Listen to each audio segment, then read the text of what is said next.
Hello guys, ये है हमारा part 7 of the video of the chapter called respiration and circulation.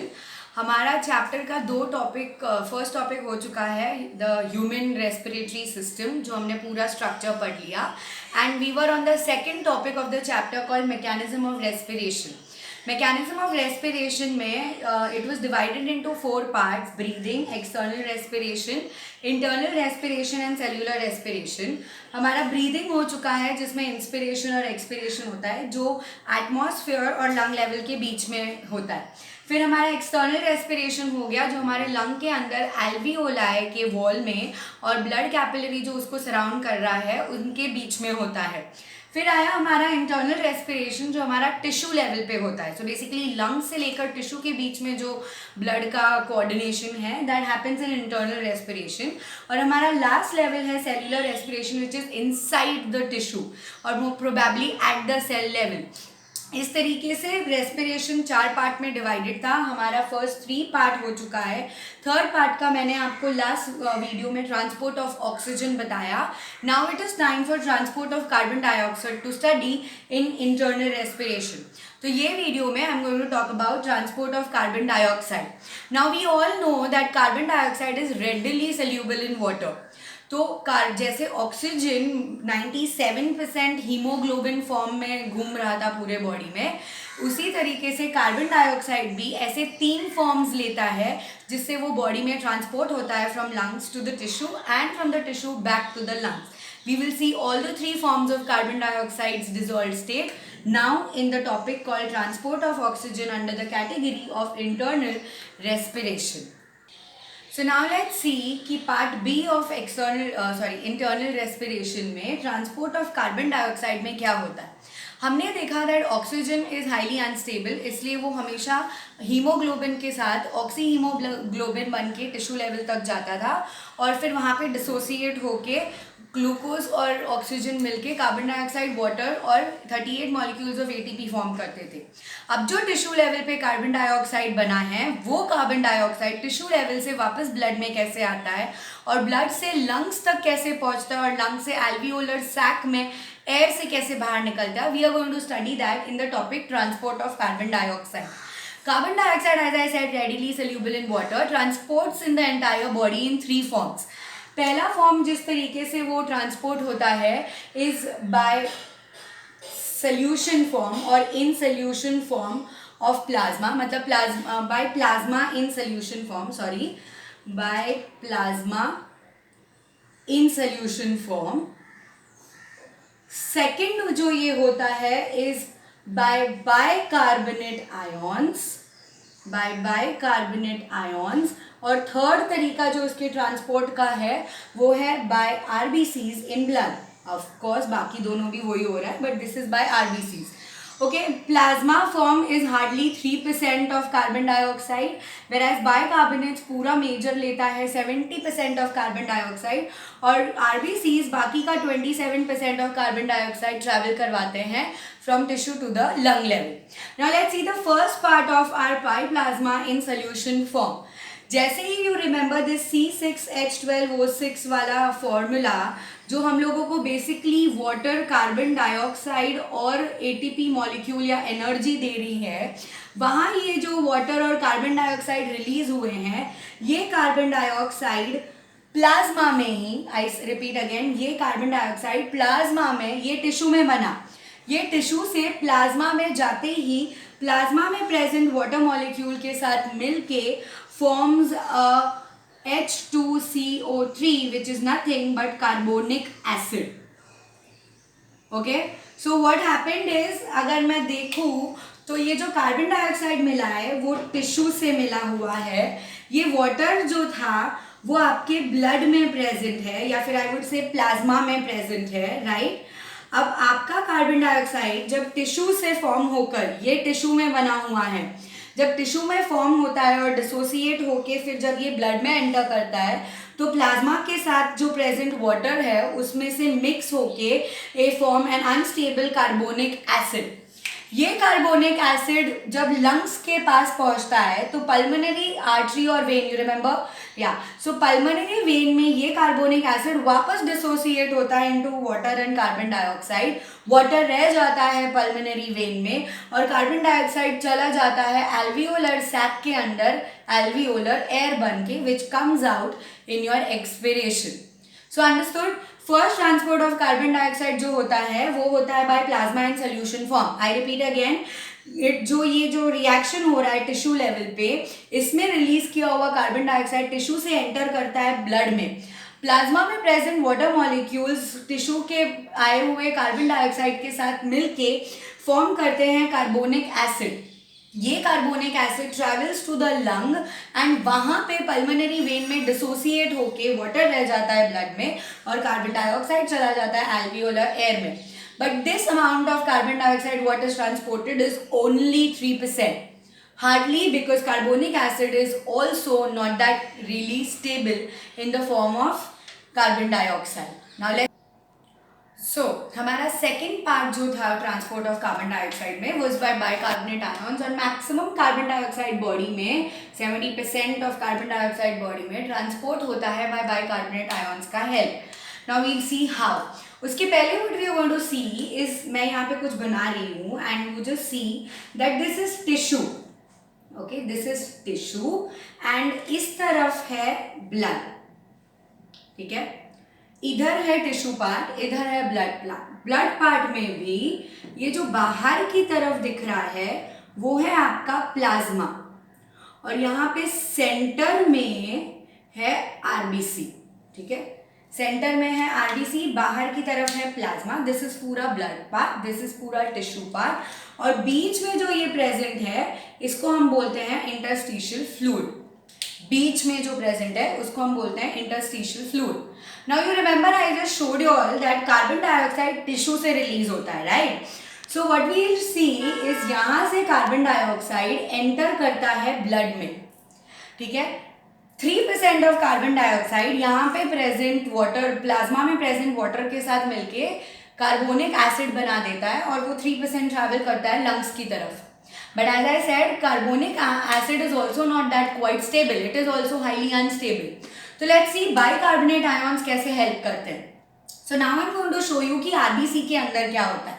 जैसे ही carbon dioxide RBC के अंदर एंटर करते हैं तो कार्बन डाइऑक्साइड को यहाँ पे भी वाटर मिलता है and it forms carbonic acid. But this carbonic acid is highly unstable. And how does this happen? In a presence of a zinc containing enzyme called carbonic anhydrase. In the presence of a zinc containing enzyme called carbonic anhydrase. ठीक है, carbonic anhydrase के presence में ये एक enzyme है जो RBC में पाया जाता है, तो उसके प्रेजेंस में कार्बन डाइऑक्साइड आरबीसी के अंदर वाटर में मिलता है, कार्बोनिक एनहाइड्रेस मिलता है, और ये कार्बोनिक एनहाइड्रेस उसको H2CO3 में कन्वर्ट कर देता है। बट ये H2CO3 is not quite stable, तो इसी कार्बोनिक एनहाइड्रेस के प्रेजेंस में ये H2CO3 that is carbonic acid gets converted into bicarbonate ion and H plus molecule.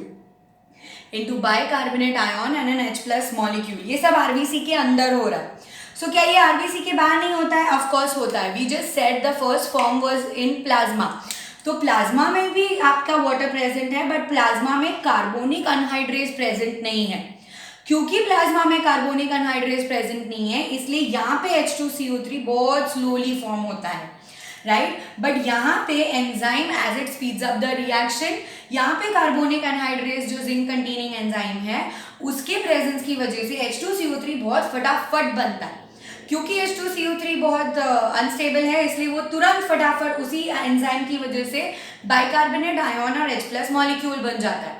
अब आरबीसी के अंदर बाइकार्बोनेट आयन्स भरते ही जा रहे, तो due to large accumulation of bicarbonate ions, ये बाइकार्बोनेट आयन्स मूव करते हैं आउटसाइड इन द प्लाज्मा।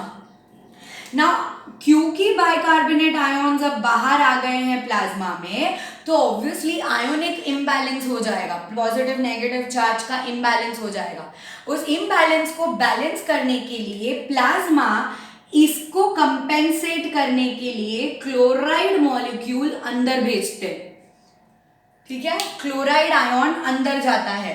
जब बाइकार्बोनेट आयन्स बाहर आते हैं क्योंकि वो आरबीसी में बहुत भर चुके हैं, तो उस चीज को इक्वलाइज करने के लिए, to maintain the ionic balance, to maintain the pH, ये क्लोराइड मॉलिक्यूल अंदर चला जाता है।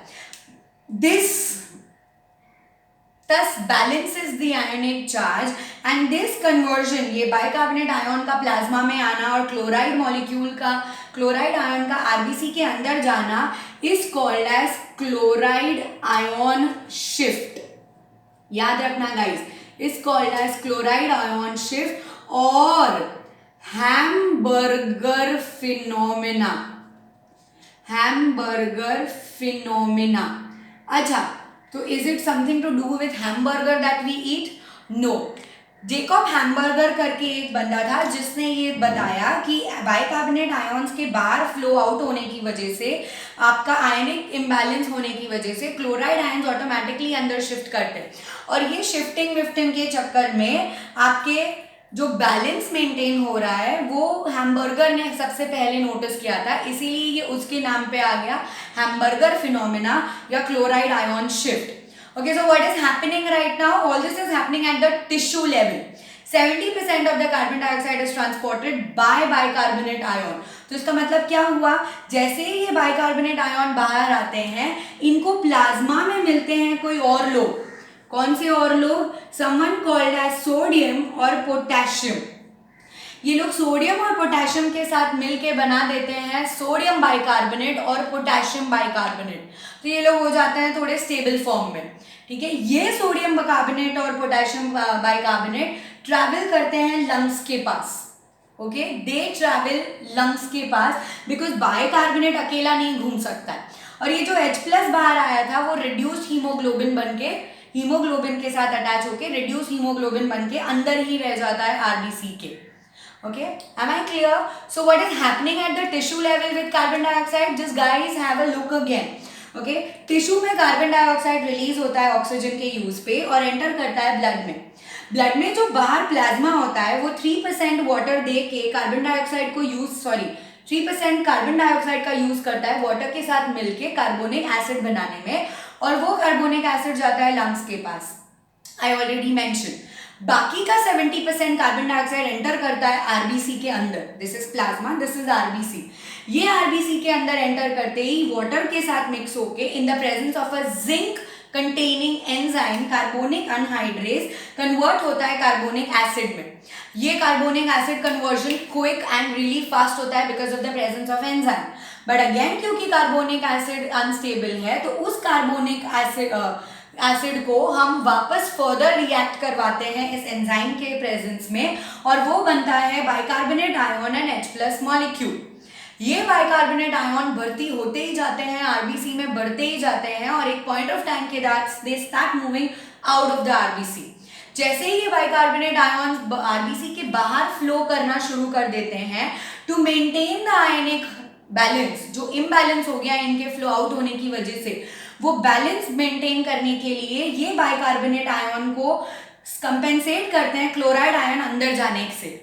ये क्लोराइड आयन का अंदर जाना और बाइकार्बोनेट आयन का बाहर आना is called as chloride ion shift और Hamburger phenomena given by the scientist Jacob Hamburger. Now what this bicarbonate comes out and does is joins the sodium and potassium ions which are already present in the plasma and forms sodium bicarbonate, a more stable structure, और a potassium bicarbonate। अब ये carbon dioxide हमारा lung तक इस form में जाएगा, that is sodium bicarbonate और potassium bicarbonate। okay, now let's see lung पे हमारा इसके साथ क्या हो रहा है। So now let's see कि हमारे लंग लेवल पे क्या होता है। As I already mentioned that sodium bicarbonate NaHCO3 और potassium bicarbonate KHCO3 bicarbonate form में कार्बन डाइऑक्साइड टिश्यू से अब हमारे ब्लड में से होके लंग्स के पास आया। अब now we'll see what is, ये है हमारा एल्वियोलिस, ठीक है, एल्वियोलर एयर यहाँ पे प्रेजेंट है, एल्वियोलर एयर, और ये है हमारा ब्लड, वापस वही चीज बट वहां पे टिश्यू था और ब्लड था, और यहाँ पे ब्लड है और एल्वियोलर एयर है, this is RBC. Now if you remember, हमारा सोडियम बाइकार्बोनेट और पोटेशियम बाइकार्बोनेट यहाँ पे है. जैसे ही ये पल्मोनरी आर्टरी या पल्मोनरी वेन बोल सकते हो आप लोग, right? Pulmonary artery and pulmonary veins हैं ये हमारी. सो जैसे ही ब्लड लंग के पास आता है, we all know that there is a factor something called as partial pressure जो अफेक्ट करने वाला है. यहाँ पे पार्शियल प्रेशर इधर अफेक्ट करने वाला है. तो अब ये क्या होगा, यहाँ पे already we had bicarbonate ions जो सोडियम और पोटेशियम के साथ मिलके यहाँ तक पहुंचे हैं. ये बाइकार्बोनेट आयॉन्स पार्शियल प्रेशर के डिफरेंस की वजह से अब स्टार्ट करेंगे अंदर मूव होना. बाइकार्बोनेट आयॉन्स, अब ये डिसोसिएट हो गए, सोडियम पोटेशियम निकल गए, अब ये बाइकार्बोनेट आयॉन बन गया. तो ये बाइकार्बोनेट आयॉन अब अंदर जाएंगे. जैसे ही अंदर जाएंगे, रिमेंबर क्लोराइड आयॉन शिफ्ट, तब क्लोराइड आयॉन शिफ्ट अंदर की तरफ हो रहा था, अब क्लोराइड आयॉन शिफ्ट बाहर की तरफ होगा. Chloride ion will come out of the RBCs because bicarbonate ions are entering the RBCs. अब जो भी था वो उल्टा होगा. वी हैड बाइकार्बोनेट आयॉन, अब इसके साथ एक H प्लस मॉलिक्यूल मिलके in the presence of carbonic anhydrase, remember, will form someone called as carbonic acid. Fast process. ये कार्बोनिक एसिड again in the presence of carbonic anhydrase enzyme will fast produce carbon dioxide and water, and all this is happening because of the partial pressure difference. To run, ये carbon dioxide will come into the plasma and diffuse into the alveolar air. बस, तो सारा carbon dioxide यहाँ से बाहर आएगा और travel करके आपके एल्वियोलर एयर के अंदर. इसी तरीके से ऑक्सीजन जा रहा था, इफ यू रिमेंबर. ऑक्सीजन यहाँ से पार्शियल प्रेशर डिफरेंस की वजह से एंटर कर रहा था. It was meeting up haemoglobin and forming oxy haemoglobin and then getting travel. ये प्लाज्मा में नहीं, ये आरबीसी में हो रहा है, राइट? और वो ऑक्सी हीमोग्लोबिन ट्रैवल करके टिश्यू के पास जा रहा था. वो ऑक्सी हीमोग्लोबिन वापस, are you all understanding? So this is the part of oxygen. But यहाँ जो ऑक्सी हीमोग्लोबिन बन रहा है now is the third form of carbon dioxide transport by RBCs. यहाँ पे ऑक्सी हीमोग्लोबिन और कार्ब ऑक्सी हीमोग्लोबिन का पिक्चर आएगा. सो ये वाला पार्ट याद रखना. यहाँ तक it is transport of bicarbonate ions. ये हमारा थर्ड पार्ट आ जाता है. क्या है? जो हमारे बाइकार्बोनेट आयॉन सोडियम और पोटेशियम बन के आए थे लंग्स के पास, सोडियम पोटेशियम निकल जाते हैं, बाइकार्बोनेट आयन प्लाज्मा में रह जाता है, वो शिफ्ट हो जाता है आरबीसी के अंदर. वो फ्लो इन होने की वजह से क्लोराइड फ्लो आउट होता है. अब हैमबर्गर फिनोमिना आउटसाइड हो रहा है, पहले हैमबर्गर फिनोमिना इनसाइड जा रहा था.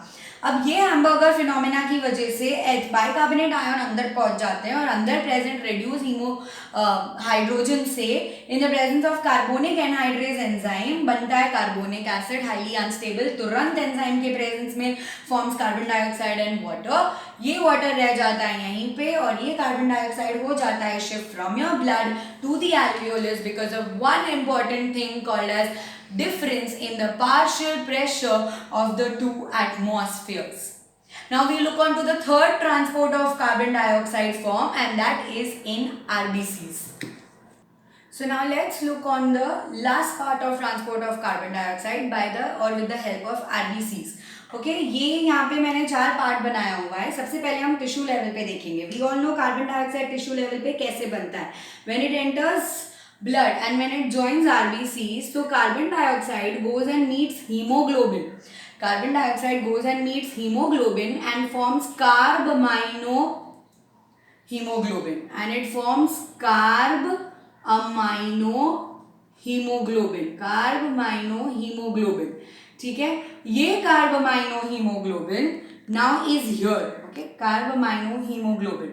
This will again dissociate into carbon dioxide and hemoglobin, and this carbon dioxide will come and travel to the alveolus air because of the partial pressure of carbon dioxide. जैसे ही यहाँ पे partial pressure of carbon dioxide इधर कम होगा और इधर बढ़ा हुआ दिखेगा तो कार्बन डाइऑक्साइड इधर मूव हो जाएगा. जैसे ही partial pressure of carbon dioxide इधर कम होगा और इधर ज़्यादा होगा तो ज़्यादा से वापस कम की तरफ चला जाएगा. और ये partial pressure of carbon dioxide की वजह से 27% of carbon dioxide is transported with the help of RBCs haemoglobin. Remember this. Tissue level पे कार्बन डाइऑक्साइड बना, हमने इसको शिफ्ट करके ब्लड में ट्रांसफर किया like with the help of carbamino haemoglobin. ये कार्बामाइनो हीमोग्लोबिन जाकर ब्लड के एल्वियोलर एयर से पार्शियल प्रेशर घटने डिक्रीज होने की वजह से कार्बन डाइऑक्साइड और हीमोग्लोबिन अलग अलग हो जाते हैं. कार्बन डाइऑक्साइड फ्लो हो जाता है एल्वियोलर एयर में और हीमोग्लोबिन रह जाता है अकेला. Now come back. ये जो अकेला हीमोग्लोबिन रह गया है, यहां से ऑक्सीजन आएगा if you remember, and will form oxyhemoglobin and will travel 97% to the tissue. Understanding? With this, we finish the third part of our mechanism of respiration, the transport of carbon dioxide in oxygen ka part and in carbon dioxide ka part. We'll be doing the fourth part, that's cellular respiration, in the next video. Till then, thank you and bye bye.